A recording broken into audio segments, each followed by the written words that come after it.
This is Ryan Elliott for Boxing Social in association with Betfred. We're down here for Fight Camp Week 3 with me, trainer Dave Coldwell. Dave, been a while, how you been? I'm very good, thanks, mate. Yeah, really good. Happy to be back at Fight Camp. It's the final one.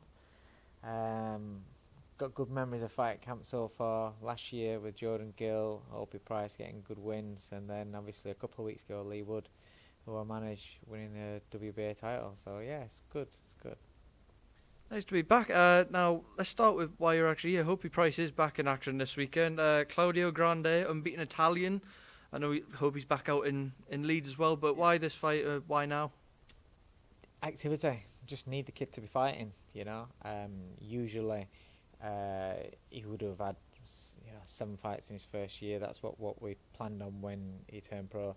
Obviously the pandemic hit, everything's at a standstill. Coming out of that now, I want the Leeds fight to be a 10-rounder, so he needed to get out before that. This was supposed to be an 8-rounder, but we've had to drop it to a 6. So it's not perfect, but still he gets out. You know, it's a tough fight. Or should I say it's a real fight? Claudio's 5-0, 3 stoppages. I was given names of guys for safe options for Hope, but I don't see the point in that. He's sparring, he's got in-house sparring with Jordan Gill, sparring consistently over the last 12 months, twice a week with Leon Woodstock, who's fighting for the British super featherweight title. Gets a lot of sparring with Kid Galahad, who's just won world title. So when you're sparring people, and he's done 2 days, 1-8 and 1-10 with Bolotniks for this fight. So when you're sparring at that level, when you're a 4-0 kid, what is the point in going against a guy that's just going to put his hands up and just, be submissive? So, Grande's he's promoted by OP 2000 over in Italy. He's got dreams of himself out there because obviously DAZN Italy as well.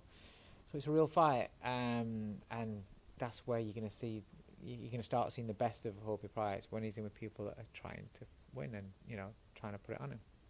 That was going to be my next question. Claudio obviously being an undefeated fighter and coming over here with aspirations of his own. How beneficial is that actually for Hopey being in there with someone that doesn't know how to lose? Yeah, that's the whole point. You see, he's very good. Hopey's very, very good. He's just developing consistently in the gym. He's got the best mentality I've ever worked with, as an all-round aspect. He's very, very talented, but he wants to push himself, and he wants to see how great he can be in this sport, longevity-wise. But there's no point in fighting guys that are just going to try and survive and just fiddle through. And then you pad your record, and then all of a sudden you're in a real fight. All of a sudden you get taken out your depth, and then because you've not had any real experience under the lights, then you get caught out. I don't want that to happen to him. I don't want him to lose because of that. I don't want him to struggle because of that. Don't get me wrong, there are going to be times as he develops in his career where he's going to lose a round, he's going to lose a couple of rounds, he may have rough spots and things like that. That's all part of the fighter's development, and that's all part of the process to the end product. And with Hope, like I said, is fighting Leeds, is a local rival, 16-1, so it's a real fight. So he needs to have a bit of a real fight in this one. Ideally, it would have been an 8-rounder, because the way that we'd been working it all out and everything was I would have expected him to have stopped Grande in 7 or 8 rounds. This is going to be he needs to start a little bit faster than what we were planning, because it's a 6-rounder, but still with the same mindset as though it was going to be the 10-12 rounds that we're looking at. Everything that I've done with Opie so far, and we've done together, even when he was boxing his 4-rounders, his 6-rounders before, it's not just 4 and 6, so you go at the pace of the 4 and 6. I've been trying to develop him so he has the same sort of mentality of how it's going to be, how it's going to feel when he's boxing a longer distance rounds, and he's been sparring 8 and 10 rounds regularly in the gym, not a problem. Just want to touch on Jordan Gill, Dave. he was very excited by the prospect of fighting for the European title when we had him on not too long ago. Andoni Gargo has sort of swept that to the side. He's having a voluntary defence instead. I know Jordan was very disappointed. What happened in can you just explain in your own words why it isn't Jordan Gill and why Andoni Gargo's chosen to fight tonight instead? Jordan literally got out of a sparring session, got out, gloves off, and he's gone. He has a heart monitor that's connected to his phone, and he's gone to check that. Then he's seen a Twitter notification. His Twitter's blowing up, and he's come to me and says, "Look," and he showed me a poster. So straight away I thought, because Eddie was going to announce it like that day or tomorrow. That's what he said to me, and so then I've looked at the poster, and firstly I just thought it was him, and I'm looking, I'm like, what? He went, it's not me. I was like, what the fuck? And Eddie was blindsided as well. You know, they chose to get in a voluntary before. You know, we were supposed to be fighting September 11th. That's what we was told. So they chose to take that fight. It is what it is. Things in boxing happen that piss you off and delay you and, you know, frustrate you. But, you know, after a day of being pissed off and what have you, we got his heads on and just got on with it, got on with the job. Spoke to Eddie this weekend. He knows when he's going to fight now. That'll be announced in the next day or so. Gargo fights tonight. I think he'll get beat tonight.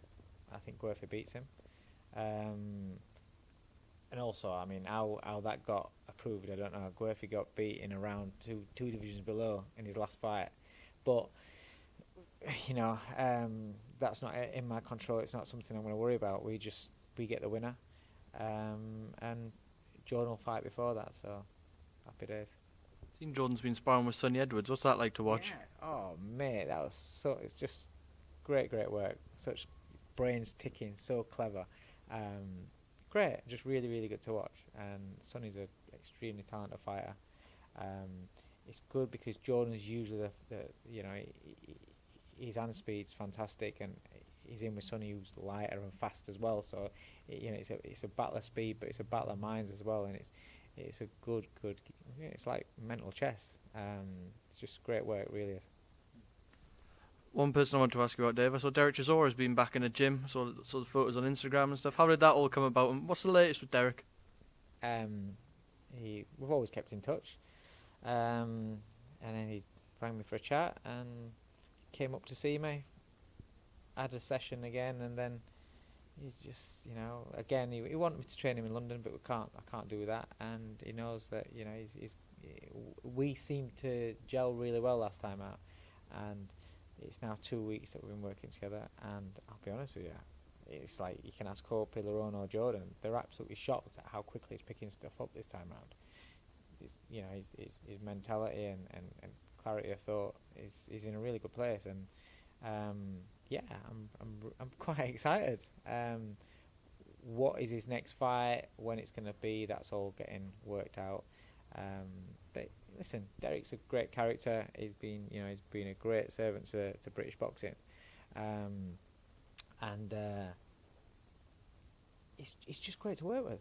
Yeah, he's a massive character, and he has that switch with other people, and people think, oh, what's it like to work? But with me and in our gym, he's one of the boys. He's literally, he just fits straight in, and it's a good dynamic. Lee Wood, you mentioned it. I'm sure you're absolutely over the moon to see him pick up the WBA belt a couple of weeks ago. I spoke to Eddie. He wants him to be elevated, as I'm sure Lee wants, as I'm sure you want. Do you hold hope that will be the case? Who knows with WBA, to be honest. They'll decide what they want to do. Again, it's not something that's in my control.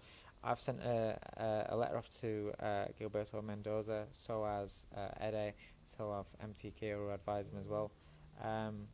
We've all done what we can do, and we just have to wait. But regardless, it's the win. Regardless of what you want to say about the belt, it's a win. Kanzu was, I think, number 3 in the ring rankings. He's a top rated, top level operator in the featherweight division. Lee Wood's just gone and absolutely schooled him and then took him out. So regardless of what you want to say about the belt, my own personal feelings on the belt is it's bullshit, because Leo Santa Cruz hasn't fought in that division for 2 years. How can you still be recognised as a world champion if you haven't fought defended that title for a couple of years. You've stepped up to fight for another title, and you've ended up getting beat. You've not come back and picked that title back up. Nobody knows what you're doing about it. It shouldn't be classed as the world champion in that division, the super champion, whatever you want to call it. You know, Kanzu had that title. He's the one that's been. He's not even been active because of the pandemic and everything, but he's the one that has kind of like picked it up, and Lee's gone and beaten him. So Lee should be recognised as the WBA champion. But then they bring out an interim bullshit title as well, and it's bullshit, because the interim title, I get when they first brought it out, it was if a champion had a long-term injury, and so he was going to be out of the game. So then it was a case of, to keep the title and the division active, they bring in an interim title. The next two ranked fight for an interim. You get the interim champion. He's now the interim champion for as long as he's out. Once he's back, recovered from his injury, the actual champion, they fight each other and you get rid of the interim. It's not complicated. It's really not complicated. But for some reason, they kept the interim, and then they added blah, blah, blah, and every other title that's there. But to see that you're... Oh, and it's not a slight on the Conlon fight. It was brilliant. It was great. TJ Dehaney and Conlon, it's good. It's like, that, for me, should have been an eliminator. If you're going to do it, because it was originally supposed to be at super bantamweight, then it got moved fight week or whatever to featherweight. It was a cracking fight, cracking atmosphere, brilliant performance from Conlon. But for me, that's an eliminator. There was no need, when you've just had a world champion crowned the very week before, there's no need to then just say, oh, I know what, we'll call this the interim championship. That's when I'm saying things are bullshit. Call it an eliminator, not a problem. But they just make things complicated, and there's no need to make things complicated. And that's what's spoiling things, because that should have been, it should be clear. It's quite simple to be clear. Santa Cruz hasn't fought for 2 years in that division. He's not champion anymore. We've got one champion, Lee Wood. Conlon and Dehaney, they're fighting at featherweight. They want it to be a world level fight, whatever. Make it an eliminator. It's simple. You don't need to keep throwing belts at everybody. You're throwing belts at everybody. People don't understand what's worth something and what's not worth something. And like I said, regardless of the belt situation, the win that Lee Woods just had is a real win. Is a world-class win against a guy that's top 3 in the featherweights in Ring Magazine, and so for me, he deserves that accolade of being WBA world champion. There's been worse times to be a British featherweight, absolutely thriving scene at the minute. We also had Kid Galahad, a spiteful, ruthless performance, become IBF champion. What did you make of it when you were watching it? Do you know what? His last 2 performances now, Moreno and now the Jazza fight, my 2 favourite performances. I think there's 2 best performances. Not just does he do what he does, but he's doing more. He's actually beating people up. He normally stops you from what you're doing. In the past, I've not really been a fan of him to watch, but now he's changed his game, and I love watching him. I think he's great to watch, and I think he's very, very good. And the job that he did on Jazza, it just, without being disrespectful, it just did show levels. Going into that fight, I was like this. Barry's not fought for a long time. Jazza's got momentum. You just know that both fighters are very, very good. But it's one of those fights where one day I'm thinking, no, I think Barry's too much for him, and the other day you're thinking, oh well, actually maybe it's the right time. Comes to fight night, apart from round 1, literally it was Barry all the way, and it was a brilliant performance. It really was. Is Galahad Wood a natural fight down the line? I think it's a big fight. The history, that's what it is the history. But again, it depends on this WBA belt bullshit. He should be elevated to the champion. I don't like calling him like a super champion. It shouldn't be a super champion. It should be the WBA world champion. That's how it should be. It's not like when you're just given it's a bit shitty when you get your world title via email. It's not. He's won a real fight. He's won, against a belt holder or the next best man in the division that's seen, in the WBA rankings in Kanzu. So that should allow him to fight Galahad in a unification. Whether or not it does or not, I don't know. But Galahad and Lee Wood's massive because of the history, because they were both at the same gym, because they've trained together, because they know each other inside out. They'll have sparred loads, probably to the body or whatever, but they'll have sparred. They know each other very, very well. Personality-wise, they know each other very, very well. So it's a great fight. But then Lee Wood against winner of Warrington Lara is a massive fight, especially if it's Warrington. If Warrington gets the revenge, that's a massive fight. And then Lee Wood against Michael Conlan in Belfast, in New York, in Nottingham. Take your pick. They're massive. It's massive. So Lee Wood's got a lot of options, and thankfully for him, the very lucrative options. But as options going, Kanzu has an option, and we're hearing that they want to take the option up. So that could be that. He's likely to be Lee's next fight, but it depends on what Golden Boy want to do and when they want to do it. We're not going to sit around hanging around, but they have got an option there. So we just need to take a minute, see how that lies, and then we can move forward with what we're going to do with Lee. Just a couple more from me, Dave. Big main event to finish fight camp off this weekend. Joshua Buatsi, Ricard Bolotniks. We saw what Bolotniks is capable of in the Golden Contract tournament. Some unbelievable performances in there. Dangerous fight for Joshua Buatsi, but do you think that'll bring the best out of him? Yeah, I think just speaking around and the guys in the gym and things like that, I think I'm in a bit of a minority where I actually think this is going to be a lot easier than what people think. Bolotniks is tough and rugged and strong, yes, but without being disrespectful to who he's beaten, there's a bit of a difference in levels to what he's fought at to Joshua Buatsi. But I'm looking at Buatsi now working for a long period of time, quite a long period of time now, with Virgil Hunter. Mate, that man is a teacher, and he knows how to take things away from you. And Bolotniks, I think Joshua is just going to take away what he's good at, nullify him, and when Joshua opens up, he's very, very good.